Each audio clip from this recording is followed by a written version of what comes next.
السلام علیکم۔ تو بھائی لوگوں آج ہم جا رہے ہیں بھجن چنیوٹ۔ تو ایک نا چنیوٹ کی بڑی فیمس ڈش ہے کنہ، تو وہ دوست نے انوائٹ کیا تھا کہ چلو وہ ٹرائی کرنا آ گیا، تو وہی ٹرائی کرنے جا رہے ہیں۔ ابھی ہم نے ٹیلیں کراس کر لیا، تقریباً 10 کلومیٹر تو ہو ہی گیا گھر سے، تو اس کا تقریباً نا گھنٹے کا یا گھنٹے سے اتنے کا سفر ہے، ہاں گھنٹے تک کا سفر ہے چنیوٹ کا۔ چنیوٹ جائیں گے، آپ کو دکھائیں گے بھجن یہ ڈش کیسی ہے، کیا حساب کتاب ہے اس میں۔ تو بھجن ہم یہ چنیوٹ کے چونک میں پہنچ گئے ہیں، تو یہاں پہ اپنے دوست کا انتظار کر رہے ہیں۔ یہ چنیوٹ کا مطلب مین چونک ہے، تو یہاں پہ وہ آئے گا، یہاں سے آگے جائیں گے۔ تو اب یہ میں آیا ہوں یہاں پہ شاہی مسجد۔ تو یہ شاہی مسجد کا سین یہ ہے کہ 1660 میں بنی تھی تقریباً، اور یہ کسی مغل ٹائپ بندے نے بنوائی تھی۔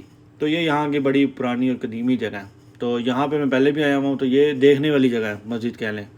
تو یہاں سے ہم چھوٹی چھوٹی گلیوں سے ہوتے ہوئے، کیونکہ دوست میرا یہاں کے رہائشی ہے، تو اس نے مجھے کہا تو گلیوں سے سیر کرواتے ہوئے میں لے کے جاتا ہوں وہ کنہ کھلانے کے لیے۔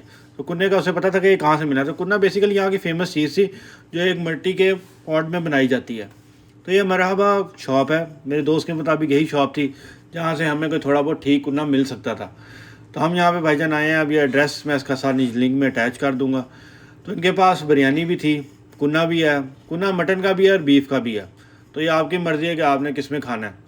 تو یہ ان کی بریانی ہے، بریانی بہت زیادہ چلتی ہے ان کی، اور کنہ بھی ساتھ ان کا چلتا ہے۔ کنہ مطلب دونوں ہی چیزیں بہت چلتی ہیں۔ تو یہ کنہ ہم نے بھائی جان اپنا لگوا لیا، میں نے چھوٹا وہ باؤل لگوایا تھا 350 والا نا، میں نے کہا تھا پہلے چیک کر لوں یہ نہ کوئی کام خراب ہو جائے۔ تو کنہ دیکھنے میں اور بریانی دیکھنے میں اوور آل چیزیں مزدار ہی لگ رہی تھی۔ تو بریانی 250 کی تھی اور کنہ 350 کا تھا، اس طرح سین تھا۔ تو بھائی جان کنہ ٹرائی کرنے کی باری ہے۔ تو یہ کنہ جو تھا نا، یہ سمجھ لیں کہ گھر میں جیسے ہم گوشت بناتے ہیں نا، اسے زیادہ دیر پکنے رکھیں جب ہانڈی میں، تو وہ ایک بڑا ہیوی سا ٹیسٹ دیتا ہے، اس کا شوربہ بھی گاڑھا ہو جاتا ہے، اور جو وہ کننے کا ٹیسٹ آتا ہے نا، وہ مطلب آپ کی ہانڈی کا یا سالن کا جو ٹیسٹ آتا ہے وہ بڑا مزدار ہوتا ہے۔ تو یہ اس طرح کے تھا، گھریلو، مطلب اتنا کوئی ایکسٹرا یا ڈفرینٹ چیز نہیں تھی، وہی تھی جیسے ہم گھر میں ایک نارمل سالن بناتے ہیں اور اسے زیادہ دیر پکنا رکھ دیتے ہیں تو اس کا ٹیسٹ بڑا اچھا آ جاتا ہے۔ تو کننے کا یہ سین تھا، تو ہمارا تو کیڑا مٹھا ہو گیا کنہ کھا کے۔ تو ساتھ بریانی تھی، بریانی کے تو ویسے شدائی ہیں، سرگودا میں بریانی کی ویسی کمی ہے۔ تو یہ بریانی بھائی جان کراچی بریانی جیسی نہیں تھی، یہ ایک گھریلو بریانی والا ٹیسٹ تھا اس کا، جو بڑی مزدار مجھے لگا کہ چلو یار کراچی بریانی والا وہ رنگ نہیں ڈالا ہوا انہوں نے، نہ ہی وہ اسپیسیفک سے مسالے ہیں جو سرگودا میں ملتے ہیں۔ تو بریانی اچھی تھی، کھانے والی تھی، دونوں ہی چیزیں ہی اچھی تھی، یعنی کہ کنہ بھی ایک نئی چیز ہی ہے، نام نیا دیا ہوا ہے، بنتا تو عام روٹین میں بھی ہے۔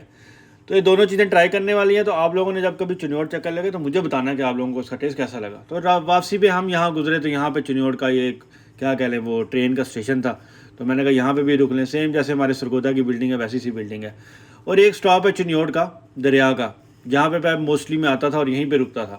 تو یہاں پہ یہ مطلب پل کے ساتھ ہی یہ سٹاپ ہے، یہاں پہ فیملیز آتی ہیں، ریسٹورینٹس اب تو کافی بن گئے ہیں، تو یہاں پہ بھی رک کے اچھا ویو لیا جا سکتا ہے، اور فش وغیرہ ملتی ہیں یہاں پہ۔ اور یہ ہم بھائی جان اسی پل کے ساتھ ہی وہ جگہ جو ابھی دکھائی ہے آپ کو، اور یہاں سے اب ہم واپس جا رہے ہیں۔ تو آنے جانے کا تقریباً ٹائم یہی ہے کہ 50 سے 55 منٹ لگتے ہیں آپ کو جانے میں بائک پہ، اور ہم یہی ہوگا تھا کہ ہمیں مطلب رکتے رکتے رات ہی ہو گئی تھی۔ تو لائک سبسکرائب اور شیئر کیجیے گا، اور آنے والی ویڈیوز دیکھیے گا۔